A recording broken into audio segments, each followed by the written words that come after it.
고꼬로가 오레루.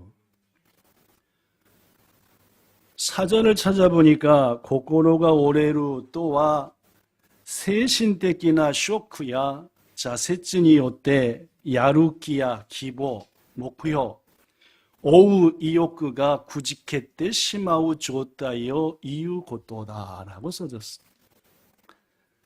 한국말로는 고꼬로가 오레루 직역하면은 마음이 부러졌다라는 뜻입니다. 정신적인 충격이나 좌절 때문에 의욕도 희망도 목표도 그것을 추구하고자 하는 의지도 꺾여버렸다. 이것을 우리가 자주 듣는 고꼬로가 오레루, 고꼬로가 오레소, 마음이 부러질 것 같아. 지금 더 이상 못 견디겠어. 내 마음이 부러져 버리기 직전이야 지금. 이런 뜻으로 많이 했습니다. 한글로 표현해 보면은 한국말로는 마음이 부러진다는 말은 없으니까 마음이 찢어졌다. 제가 보기에는 마음이 무너진다는 말은 쓰는 것 같아요. 마음이 무너진다. 물어보겠습니다. 무너진 적 있으십니까? 많으십니까?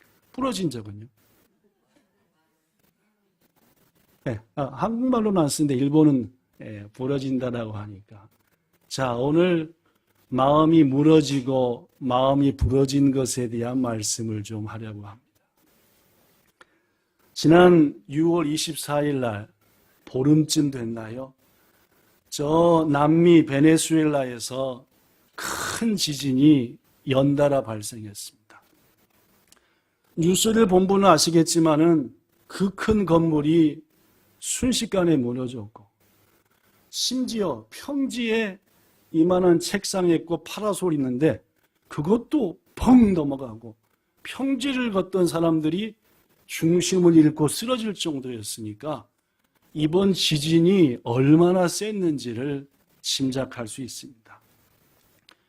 여러 가지로 경제적인 면에 있어서 어려운 나라여서 아직도 구조 작업이 계속되고 있고 무너져버린 빌딩들 속에 있는 사람들을 건져내지 못한 사람이 셀 수 없이 많고 그래도 어제 현재 4,200명 이상이 죽었고 17,000명 이상이 부상을 당했다. 지금도 무너져버린 건물 더미 속에는 수많은 사람들이 있을 것이다. 여러분, 아마도 이번 지진을 통해서 혹은 지진 때문에 가족을 잃고 집을 잃고 삶의 터전을 잃은 분들 뭐가 꺾였을까요? 아마 그랬을 겁니다. 고꼬로가 오레루 했어요. 아마도 마음이 무너졌겠죠. 부디 하나님의 은혜가 그 나라와 그 민족에 임해서 하나님의 은혜 가운데 꼭 회복된 은혜 있기를, 부러지기 직전인 그들의 마음이 회복되기를 예수님 은혜로 간절히 기도하는 바입니다. 성경에도 보면은 마음이 무너진 사람이 여럿 등장합니다. 그 중에 소개할 사람이 이스보셋. 시작. 이스보셋. 들어본 이름입니까? 그럼 한두 분은 들어본 것 같고 대부분은 처음 뵙는데요. 라고 하는 분 계신가요? 이스라엘 백성이 하나님께 왕을 달라 해서 하나님이 세우신 첫 번째 왕이 사울입니다. 하나님의 뜻 안에서 그 직분을 감당했나요? 그렇지 못했나요? 못했습니다. 그래서 사울 왕이 죽고 하나님께서 왕을 세우셨습니다. 누구였지요? 그 정도는 기본이니까 대답하셔야 됩니다. 그죠? 사울 왕 다음으로 세운 임금이 다윗입니다. 그런데 사울 왕의 군대 장관이었던 사람이 있는데 그 이름이 넬입니다. 한 글자거든요. 그에게 아들이 하나 있었어요. 아브넬. 시작. 이 아브넬이라는 자가 아버지가 왕의 군대 장관이었고 권력의 맛을 아니까 자기 역시도 권력을 쥐고 싶었습니다. 근데 누가 왕이 돼버렸죠? 아는 사람입니까? 별로 관계없는 사람입니까? 관계없거든요. 고로 내 권력을 아버지처럼 이어가자 해서 자기가 아는 사람을 왕으로 세워버렸습니다. 그게 바로 누구냐? 성이 이시고, 성이 이시가 아니겠다, 그죠? 이스보셋입니다. 이스보셋은 누구냐? 사울의 왕으로서 하나님의 뜻과 상관없이 당시의 군대 장관과 군인들과 많은 권력을 탐하는 자들이 세운 사람이 이스보셋입니다. 누군지 아시겠죠? 사울왕의 아들로서 왕이 된 자다. 고로 한쪽에서는 누가 세운 왕이 있고 하나님이 세운 다윗이 있고 또 한쪽에는 인간이 세운 이스보셋이 있었습니다. 몇 년간을 싸웠습니다. 전쟁을 했죠. 이제까지는 가나안 땅에 있던 자들 혹은 바깥에 있는 자들과 했는데 이번에는 자기들끼리 싸웠습니다. 문제가 되나요? 안 되나요? 됩니다. 그런 상황 속에서 이 아브넬이 점점 더 교만해집니다. 왜? 자기가 세운 왕 이스보셋이고 자기 마음대로 하고 심지어 아버지의 아내였던 자까지 취합니다. 뭔 말씀 아시겠죠? 해서 돼요? 안 돼요? 안 되는 일이죠. 그래서 이스보셋이 서운했습니다. 그럼 되느냐? 꾸중한 걸 듣고 성질이 났습니다. 누구한테 갔습니까? 다윗한테 갔습니다. 내가 이스보셋하고 이렇게 했는데 당신 편이 되면 안 되겠어? 여러 가지 얘기하다가 잘 지냅시다 하고 나왔습니다. 나오는 길에 다윗의 장수 중에 요압이라는 사람이 있었습니다. 이 요압은 실은 자기 가족 중 하나가 아브넬한테 죽었거든요. 마음에 뭐가 있습니까? 원한이 있었습니다. 다윗 왕은 아브넬을 죽이기 원하지 않았지만 요압은 가가지고 형님 잘 계십니까? 하고 죽였습니다. 정직하지 당당하지 못했죠. 그죠? 인사하는 척하면서 가서 찔러 죽였으니까. 성경에는 별 얘기가 다 나옵니다. 그죠? 이렇게 자기를 왕으로 세운 아브넬이 죽었습니다. 그 소식이 누구한테 왔나요? 벌써 잃어버리셨습니까? 쭉 써졌네, 그죠? 누구한테 왔습니까? 이스보셋에 여기 써졌습니다. 이스보셋, 그죠? 자, 읽어보죠. 시작. 사울의 아들 이스보셋은 아브넬이 헤브론에서 죽었다 함을 듣고 손에 맥이 일본어 성경에 보니까 기력구어 우시났다. 오늘 하고자 하는 그 단어 그대로입니다. 그렇죠? 마음이 뭐한 겁니까? 부러진 겁니다. 마음이 무너진 거죠. 묻습니다. 왜 아브넬의 죽음에 대한 얘기를 듣고 이스보셋의 마음이 무너져 버렸습니까? 이유가 뭡니까? 물론입니다. 그 정도로 의지한 겁니다. 뭔 말씀인지 아시겠죠? 그 정도로 의지했습니다. 누가요? 이스보셋이 자기를 세운 아브넬과 그의 모든 사람들. 사랑하는 여러분, 바로 이것이 오늘 얘기하고자 하는 첫 번째 사실입니다. 평소에 하나님을 의지하지 않고 사람이나 세상을 의지하는 사람은 가끔 뭐합니까? 심하게 뭐합니까? 이게 특징입니다. 전 아까 물었지요. 여러분 이제까지 살면서 마음 부러지고 무너진 적 있습니까? 했더니 예. 분명히 얘기합니다. 여러분이 그걸 너무 의지했기 때문입니다.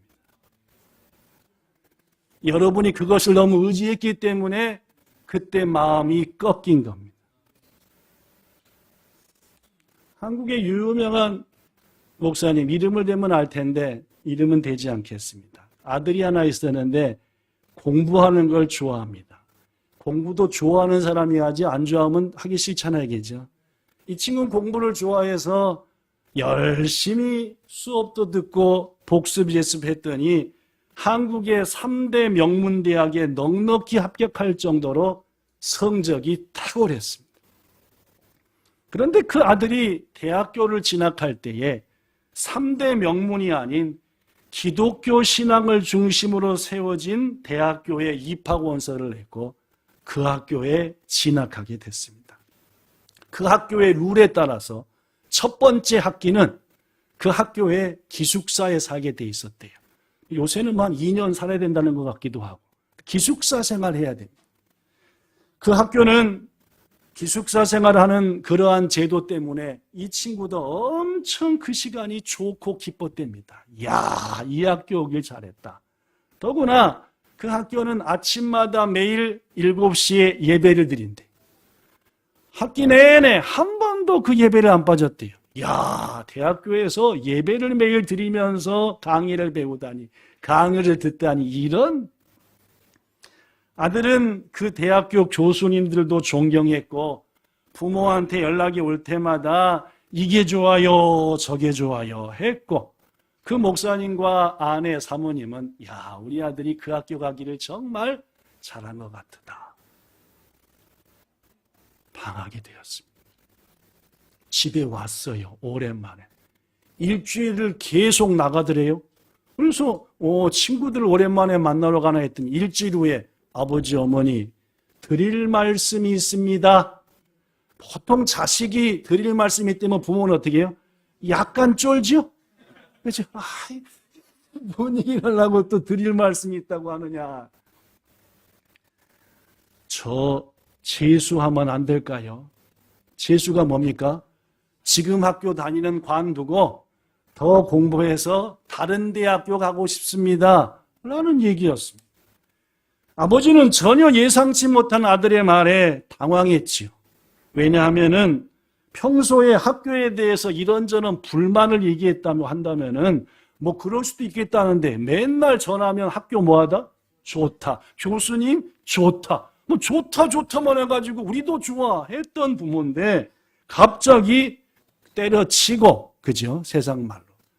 다시 공부해 다른 대학 가겠다. 물어봤습니다. 이유가 뭐냐 도대체? 이유를 들어보자 했더니 이렇게 대답했습니다.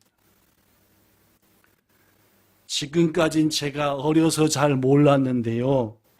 대학생이 되어서 사회생활 해보니까 우리 한국은 뭔 연?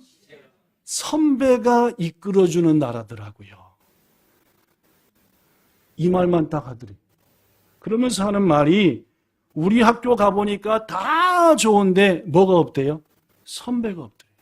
왜 없게요? 3년 된 학교거든요.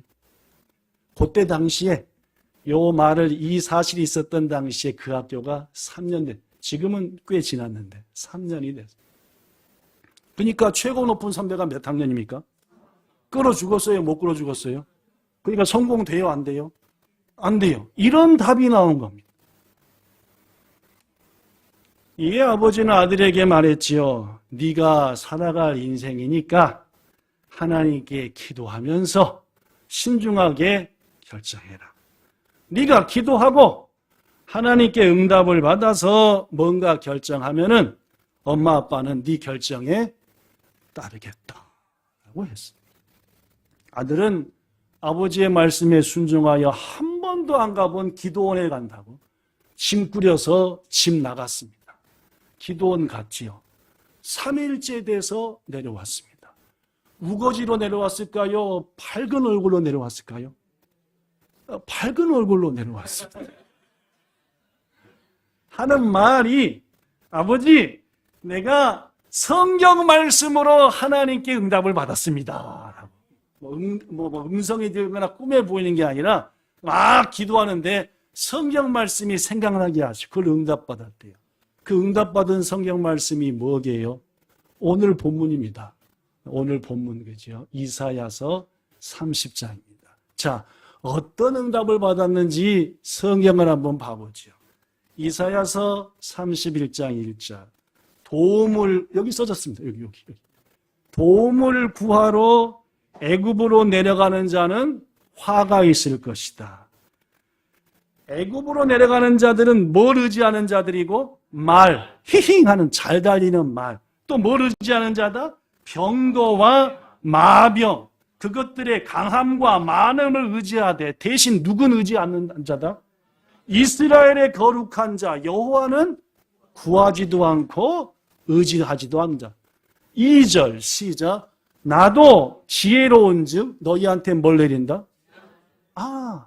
니들이 말로만 나한테 뭐 하지만은 실은 뭘 의지하고 사는지 내가 다 안다. 그 말이에요. 누구 말입니까? 하나님이. 그래서 하나님 말씀합니다. 3절. 애굽은 뭐가 아니고 뭐다? 사람이지 그들이 신이냐? 그들의 말들은 육체지 영이냐? 하나님께서 만약 손을 펴시면 도와주는 그것들도 도움을 받겠다는 너희들도 뭔 말씀인지 아시겠죠? 뭔 응답을 받은 겁니까? 때려치라는 말입니까? 학교 다니라는 말입니까? 오늘 뭔가 좀 그렇죠? 예. 하나님은 이 말씀을 통해서 도움을 구하러 애굽, 세상 방식, 사람, 권력 쫓아다니지 말라는 말입니다. 왜냐하면 애굽을 향해 가는 것, 사람이나 힘을 의지하러 가는 것은 결국 하나님을 의지하는 것이 아니라 세상 것을 의지하는 것이기 때문에 그렇습니다. 하나님은 말씀합니다. 애굽은 사람이지 신이냐? 내가 하나님이다. 만약 너희들이 나 하나님이 아닌 다른 것들 의지하면 너희가 의지하는 것들 내버려둘 마음이 없다는 말이에요. 꽤나 무서운 말이죠. 꽤나 심각한 말씀입니다. 여러분. 이 말씀으로 그 목사님의 아들이 응답을 받았대요. 학교를 관뒀겠습니까? 졸업했겠습니까? 네, 이 정도로 강력한 말씀으로 응답을 주셨으니까 절대 못 관뒀을 거죠. 선배가 끌어주는 게 아니다는 말이에요. 세상에 먼저 된 자, 어느 지방 출신, 어느 대학, 누구 교수 밑에 이게 아니다 그 말이에요. 그거 의지하지 말라 그 말이에요. 기분 나쁘다는 겁니다. 하나님이. 우리 주위에는 이런저런 것 의지하는 분들이 많습니다. 물어볼까요? 여러분 한 분 한 분한테 뭐 의지하고 사십니까? 어떤 분은 이런 말을 합니다. 손에 돈 떨어지면 희마리가 없어. 뭐 의지하는 사람입니까? 그렇죠? 그렇습니다. 이런 분들은 한번 속임을 당해서 돈을 잃어버리면 마음이 어떻게 됩니까? 금방 부러집니다. 돈 의지하고 사람 치고 마음 부러지지 않은 분들 거의 없습니다. 왜냐하면 세상은 꼭 띄어먹거든. 꼭 내 돈 가져가 놓고 띄어먹어야겠죠. 그러니까 마음이 부러져 버린 거죠. 다시는 빌려주면 내가 사람이 아니다. 부러져 버린 거예요. 이미 그죠. 사람이지 왜 사람이 아니겠죠. 어떤 분은 아내나 남편이 없으면 이렇게 허전하고 불안한지 몰라. 뭘 의지하는 분입니까? 남편이나 아내를 의지하는 분입니다. 이런 분들은 어느 쪽 한쪽이 먼저 하나님 부름 받으면 남은 쪽도 거의 몇 년 못 넘긴대요. 이게 특징이랍니다. 여러분, 어떤 분은 시도 때도 없이 자식한테 찾아가고 자식한테 전화합니다. 뭐 의지하는 사람입니까? 자식 의지하죠. 이런 분들 치고 그 자식이 시집 장가 가면은 사위와 며느리를 들들 보면 됩니다. 그러다가 아들이나 딸이 조금 서운하게 하면은 인생 헛살았네. 인생 헛살. 뭐가 무너진 겁니까? 마음 무너진 거죠. 예, 부러진 겁니다. 요사이는 잠잠하지만 한동안 한국의 연예인들이 스스로 목숨 끊는 게 유행이었습니다. 아니 죽으면 그냥 해지 죽어가지고 여기까지 일본까지 뉴스가 날라와서 얼마나 또 일본에서는 어느 탤런트 죽었네. 여러분 그분들이 왜 죽은 겁니까? 여러 가지 이유가 있겠지만 그들이 의지했던 것은 인기였습니다. 대중의 인기. 내가 한 이 실수 때문에 이 인기가 떨어지면 어떡하나. TV에 못 나오면 어떡하나. 다시 묻습니다. 여러분과 저는 뭘 의지하며 삽니까? 예레미야를 통해서 말씀합니다. 보지요. 예레미야를 통해서 주시는 말씀 17장 5절. 여호와께서 이와 같이 말씀하시느니라. 무릇 사람을 믿으며 육신으로 자신의 힘을 삼고 그 마음이 하나님에게서 떠난 그 사람은 뭘 받으리라? 아까 그거보다 더 무섭네, 그죠? 이사야보다 더 무섭습니다. 이어서 말합니다. 하나님을 의지 않고 세상과 사람과 권력과 물질을 의지하는 자는 사막에 있는 떨기나무 같아서 좋은 일이 오는 것을 볼 일이 있다 없다? 광야 간조한 곳밖에 못 살고 건건한 땅, 사람이 살지 않은 땅으로 쫓겨간다는 거예요. 반대로 하나님을 의지하는 자, 하나님 한 분으로 됐습니다라고 하는 자는 어떻게 되느냐? 7절 무릇 여호와를 의지하며 여호와를 의뢰하는 그 사람은 복을 받을 것이다.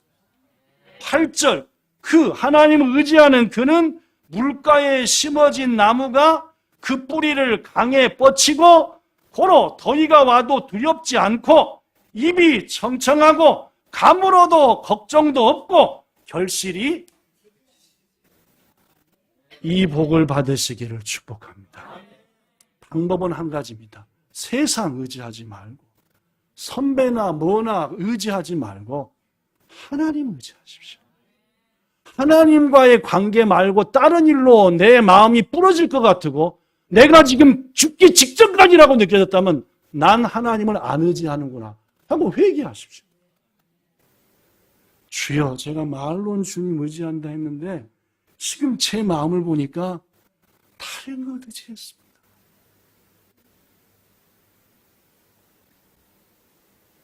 아메리카 휴스턴에서 목회하는 존 비사뇨라는 목사님이 쓴 글을 잠시 소개하겠습니다. 어느 날 나는 서재에서 성경을 읽으며 주일에 전할 메시지를 준비하고 있었다. 그때 5살 된 딸이 들어와 아빠, 오늘도 나무 인형 만들어 주세요 라고 부탁했다.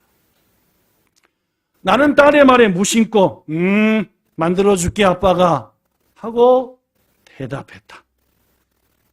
그리고 나는 이어서 여전히 성경과 책을 읽으며 설교에 몰두했다.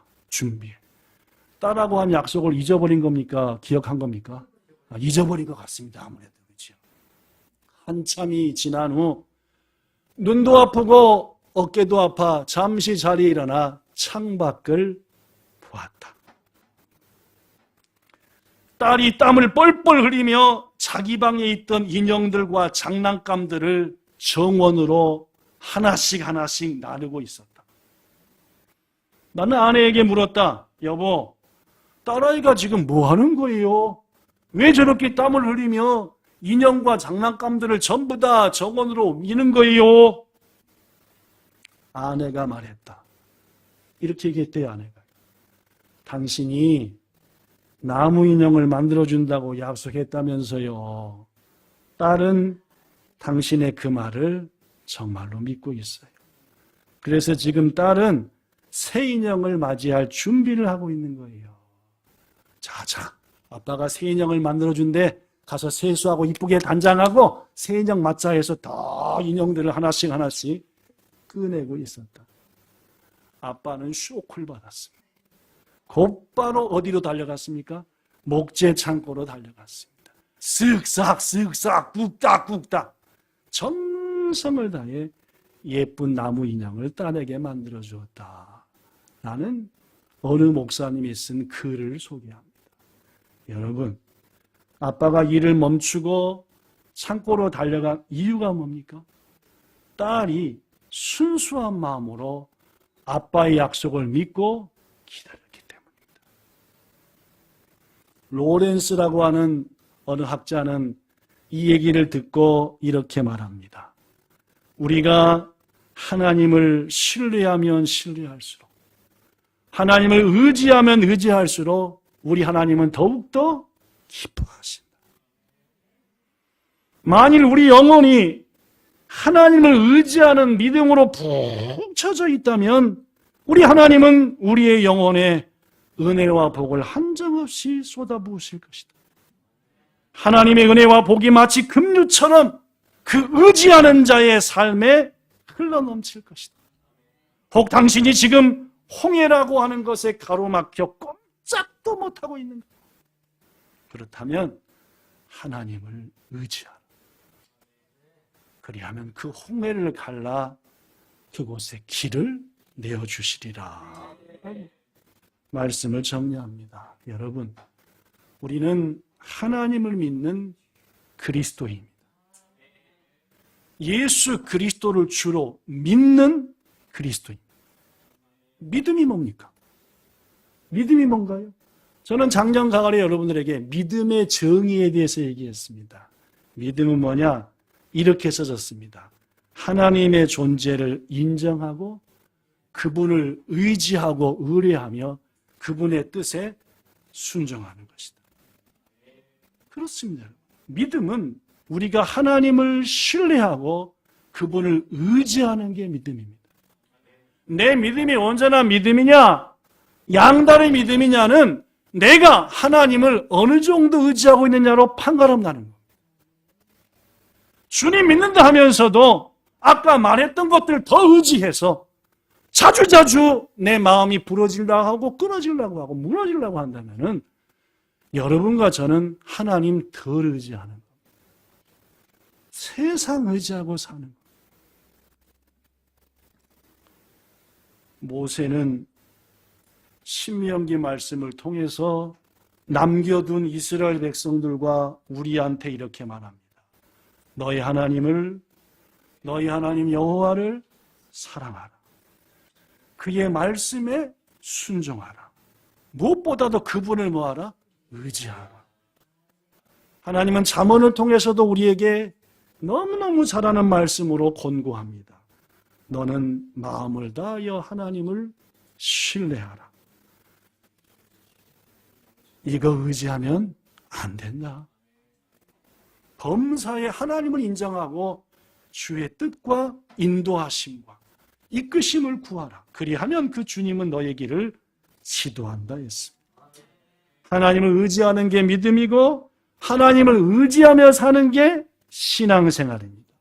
고로 여러분과 저가 우리의 경험, 나의 지혜, 지식, 느낌, 내가 기대는 것들, 그것들 의지하면 그 결과는 스스로 교만해지고 그 결과는 수없는 부러짐입니다. 하나님은 여러분과 제가 의지하는 것을 내버려 두지 않으시니까 인생이 부러짐의 연속입니다. 끝으로 오늘 본문 말씀에 기록된 하나님을 의지하는 자에게 주시는 약속의 말씀을 읽고 설교를 마칩니다. 오늘 본문 이사야서 31장 1절부터 3절은 나 의지해야 된다. 애굽으로 내려가지 말라. 사람, 힘, 권력 그런 거 의지하지 말라. 나 의지해라 하고 하신 그분이 이렇게 말씀합니다.